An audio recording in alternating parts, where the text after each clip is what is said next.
রাজনীতিতে সমালোচনা করে তো আমাদের লাভ নেই, আমাদের কাজটা দেখতে হবে। অতীতে অনেক ব্যর্থতা ছিল, আপনারা জানেন।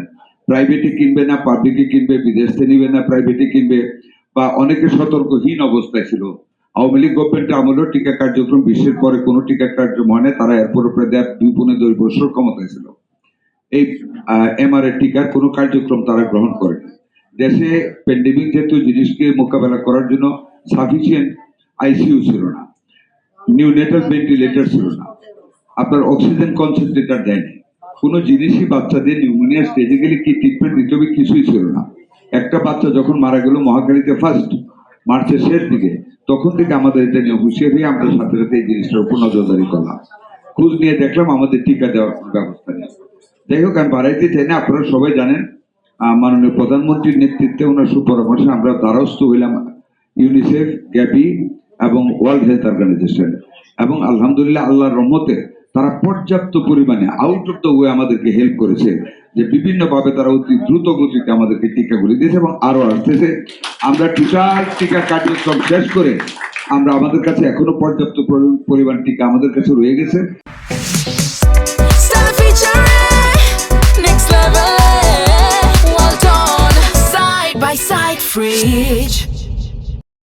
আমরা টিকা কার্যক্রমে আজকে থেকে আবার নতুন করে আমরা চালু করেছি। এর মধ্যে আপনারা জানেন টিবির টিকা ছিল না, সেটা আমরা সহজে টিবির টিকা পাইলাম, আমার সিরিঞ্জ নেই, মানে যে রিপোর্ট আমাকে সিরিঞ্জে দিয়েছে ডাইরেক্টর, মানে ওনাকে আমি ট্রান্সফার করে ফেলেছি, ক্লোজ করেছি, সম্পূর্ণ ভুল একটা তথ্য দিয়েছে। পরে বিভিন্ন ডিস্ট্রিক্টে নিয়ে গিয়ে খবর নিয়ে দেখি টিকার সিরিঞ্জ নেই।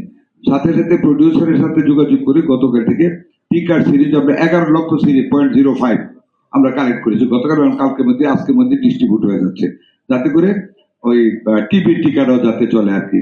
আল্লাহর মধ্যে আমরা এই পর্যন্ত যেই জায়গাতে এসেছি, কোনো টিকারই আমাদের অ্যান্টি রেবিস সহ কোনো অভাব কোনো উপজেলাতে নাই। থাকার পরেও যারা মিথ্যা কথা বলে মানুষের কাছে টাকা নেয়, আমি গতকাল আপনারা জানেন খুলনা গিয়েছিলাম, ওখানে আমি ধরেছি, এবং I am going to close that superintendent that place 250 শয্যা বিশিষ্ট হাসপাতালে, ওখানে রোগীদের কাছে টাকা নেওয়া হয়েছে, আসতেছে এই কাজটা করেছে। আপনারা জানেন যে একটি ফেসিবাদের বেশ দূষণরা যে হারে বিগত দিনগুলিতে দুর্নীতি করেছে, টেন্ডারে যে দুর্নীতি করেছে, আউটসোর্সিং এ যে দুর্নীতি করেছে, এগুলিতে একটা বেস্টেড ইন্টারেস্টেড গ্রুপ সৃষ্টি হয়ে গিয়েছে, যে কারণে আমাদের ডাক্তাররা, যেমন আপনার ধরেন আমাদের ক্যান্সার হসপিটালে আমাদের যে ডেপুটি ডাইরেক্টর, ওনাকে যে কোপানি হলো সম্পূর্ণ টেন্ডারের কারণে, আমাদের জাহিদ সাহেবকে হুমকি দিয়েছে টেন্ডারের কারণে, ক্লিনিক বন্ধ করার কারণে, আমাদের আরো কিছু কতিপয় ডাক্তার, এই যে ইয়াতে যে ঘটনাটা ঘটলো আমাদের শরীয়তপুরে, এগুলির পিছনে একটা মানে স্বার্থান্বেষী মহল কাজ করতেছে, যারা আমাদের ডাক্তারদেরকে টার্গেট করেছে, যে দেশকে তো ডাক্তাররাই কাজ করে, তাদের জন্য আমরা দুর্নীতি করতে পারিনি। ইনশাআল্লাহ আমি আপনাদের প্রতি কৃতজ্ঞ। আমি অনেক জায়গায় আলাপ করেছি, আমাদের কোনো ডাক্তাররা আল্লাহর মতে পিছপা হচ্ছে না, সব জায়গায় পূর্ণ উদ্যোগে কাজ করে যাচ্ছে। ডাক্তারদের নিরাপত্তার কথা চিন্তা করে আপনারা জানেন, জাহিদের সাথে আমি আলাপ করে আমার উপজেলা লেভেলের স্বাস্থ্য কমপ্লেক্সের ডাক্তারদের সাথে মাননীয় প্রধানমন্ত্রীর সংলাপ বা মত বিনিময় প্রথম বাংলাদেশে হয়েছে, এটা মাননীয় প্রধানমন্ত্রী জনাব তারেক রহমানের সরকারের আমলেই আমরা করেছি। উনি ইন্টারেস্টেড ছিলেন, কথা বলেছি, সেইখানে আমরা প্রত্যেকটা উপজেলা লেভেলে ঈদের পরেও হয়ে যাবে 10 জন করে আনসার, একজন প্লাটুন কমান্ডার উইথ আর্মস আমরা ডিপ্লয় করতে যাচ্ছি, এবং আরো যেগুলি হাসপাতাল আছে জেলা লেভেলে প্রত্যেকটা হাসপাতালে নিশ্চিত নিরাপত্তার ব্যবস্থা ঈদের পরে করা হবে, যাতে করে সম্মানিত ডাক্তাররা পূর্ণ নিরাপত্তার সাথে যেন প্রতিটা জায়গায় কাজ করতে পারে। আমরা নিরাপত্তার দিকে অত্যন্ত কঠিন ভাবে আমরা দৃষ্টি দিয়েছি, ইনশাআল্লাহ এটাও হয়ে যাবে।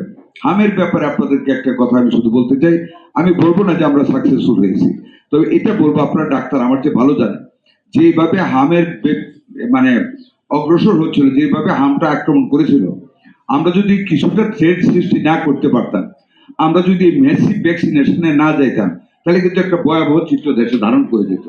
অন্তত আলহামদুলিল্লাহ আপনাদের সহযোগিতায়, আমার মাননীয় প্রধানমন্ত্রীর নেতৃত্বে আমরা শ্রম দিয়ে অন্তত হামটাকে একদিন আগে একদিন পিছিয়ে একদিন আগে এই জায়গাটায় রাখতে পেরেছি, এবং আশা করি অ্যান্টিবডি ক্রিয়েট হওয়ার পরে আগামী খুব স্বল্প সময়ের ভিতরে হামটা বেশ কমে আসবে, এটা আমার একটা দৃঢ় বিশ্বাস।